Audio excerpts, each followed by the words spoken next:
Labour পার্টির Shadwell শাখার আয়োজনে ঈদ পূর্ণমিলনী ২০২৫ অনুষ্ঠিত হয়েছে। পূর্ব লন্ডনের কমার্শিয়াল রোডের একটি অভিজাত রেস্টুরেন্টে আয়োজিত হয় এ সভার রাজনৈতিক নেতৃবৃন্দ, কমিউনিটি সংগঠন ও বিশিষ্ট ব্যক্তিবর্গ অংশগ্রহণ করেন। অনুষ্ঠানে সভাপতিত্ব করেন শাখার সভাপতি জাকির হোসেন এবং সভা পরিচালনা করেন সাধারণ সম্পাদক রুহুল আমিন।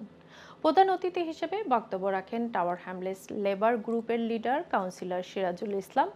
বিশেষ অতিথি হিসেবে উপস্থিত ছিলেন সাবেক সিভিক মেয়র ও কাউন্সিলর মিজান চৌধুরী, সাবেক ক্যাবিনেট মেম্বার ও কাউন্সিলর কাহার চৌধুরী, বেতনাল গ্রিন ইস্টের চেয়ার রেদওয়ান রেজা, শাহান চৌধুরী, জগলুল খান, আশরাফ উজ্জামান, নজরুল ইসলাম, আনোয়ার পুনকের, রেজাউল হায়দার রাজু এবং আরও অনেকে।